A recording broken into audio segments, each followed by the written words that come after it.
Long after Israel had known victory and defeat, peace and rebellion, there came a time when God's mercy was about to reach beyond the borders of his chosen people. Far to the east stood Nineveh, a mighty city of the Assyrians.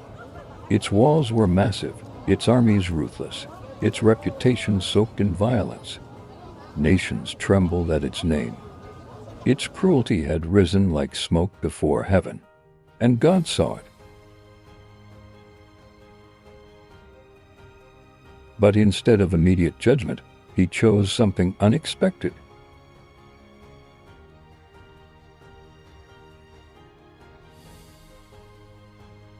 He chose a prophet.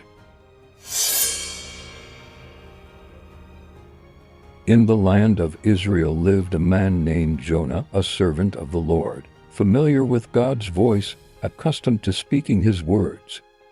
Then one day, the word of the Lord came to him. Go to the great city of Nineveh and preach against it, because its wickedness has come up before me.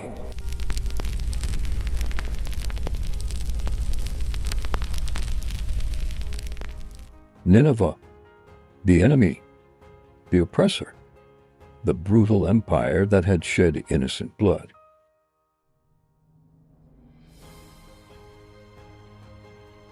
Jonah knew what this meant. If he went, if they repented, God might forgive them, and Jonah did not want mercy for Nineveh.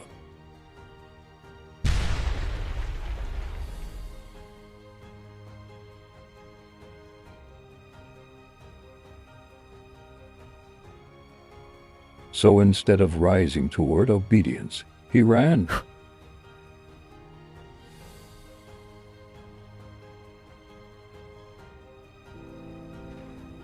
He fled to the port of Joppa, purchased passage on a ship bound for Tarshish, the opposite direction.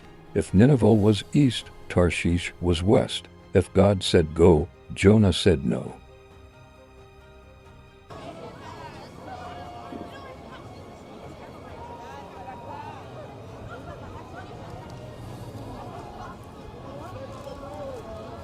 Down into the ship he went, down into its depths.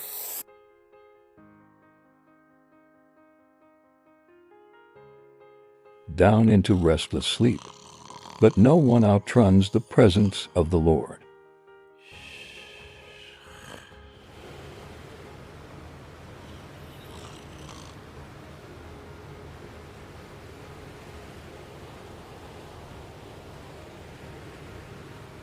The sea began to churn.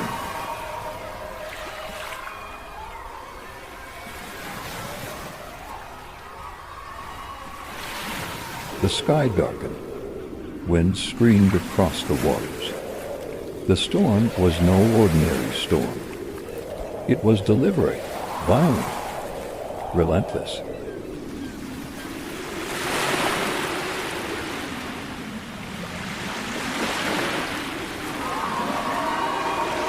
The sailors, hardened men of the sea, cried out to their gods as waves crashed over the deck. They threw cargo overboard, desperate to lighten the ship. But Jonah slept below.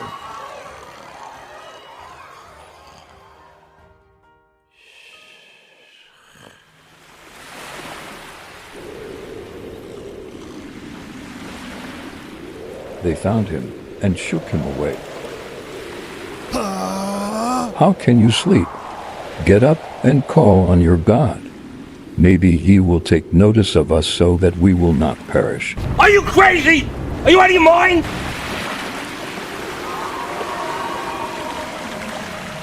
Lots were cast to determine who had brought this disaster, and the lot fell on Jonah. The sea roared louder. Jonah stood before them, guilt-heavy in his voice. I am a Hebrew, and I worship the Lord, the God of heaven, who made the sea and the dry land. Terror seized the sailors. What have you done? Jonah knew the answer. Pick me up and throw me into the sea, and it will become calm. I know that it is my fault this great storm has come upon you." The men hesitated. They rowed harder, but the storm only grew fiercer.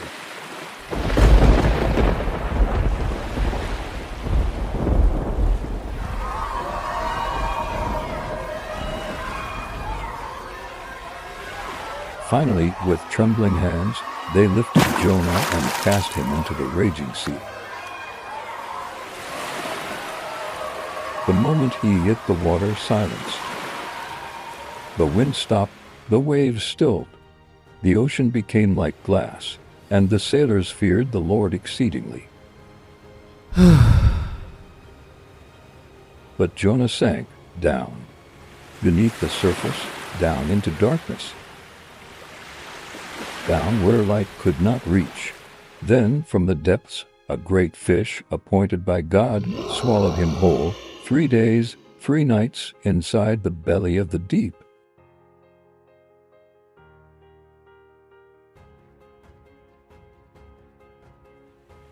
Seaweed wrapped around his head.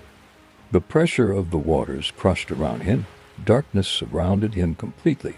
And there, in the suffocating silence, Jonah prayed. "In my distress I called to the Lord, and he answered me. From deep in the realm of the dead I called for help, and you listened to my cry." In the depths of despair, rebellion broke into repentance. Salvation belongs to the Lord. And at God's command, the fish released Jonah out of dry land. Broken, humbled, alive. Again, the word of the Lord came. "Go to the great city of Nineveh and proclaim to it the message I give you." This time, Jonah went. Nineveh was vast, streets crowded, markets loud, soldiers marching beneath towering walls. It would take 3 days to walk across it. Jonah entered its gates with a message of warning. 40 more days, and Nineveh will be overthrown. No miracles, no signs. Just a warning. And something unexpected happened. The people believed, from the greatest to the least. They fasted. They put on sackcloth. Even the king rose from his throne, removed his royal robes, covered himself in humility, and sat in ashes. Let everyone call urgently on God. Let them give up their evil ways and their violence. Who knows? God may yet relent, and with compassion turn from his fierce anger so that we will not perish. And God saw their repentance. He saw their brokenness. He saw their turning.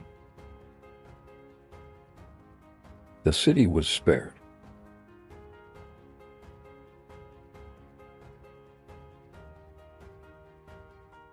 But Jonah was angry. He left the city and sat outside it, watching, hoping perhaps destruction would still come. "Isn't this what I said, Lord? I knew that you are gracious and compassionate, slow to anger and abounding in love. Now, Lord, take away my life, for it is better for me to die than to live." The prophet, who had been saved from the sea, could not rejoice over a city saved from judgment. God caused a plant to grow, giving Jonah shade in the desert heat. Jonah was glad for the plant. Then God appointed a worm. The plant withered. The sun beat down. Jonah grew faint. And God spoke gently. "You have been concerned about this plant, though you did not tend it or make it grow. And should I not have concern for the great city of Nineveh, in which there are more than 120,000 people who cannot tell their right hand from their left, and also many animals?" The story ends not with destruction, but with a question about mercy. Jonah's story is not merely about a fish. It is about a heart. It is about running and being pursued by grace. It is about judgment and the triumph of compassion. It is about a God whose mercy is wider than our prejudice, deeper than our rebellion, and stronger than our fear. We may try to flee. We may resist his calling. We may wrestle with his mercy. But the God who calmed the storm still calls. The God who saved Nineveh still forgives. The question remains, when he says go, will you run or will you obey?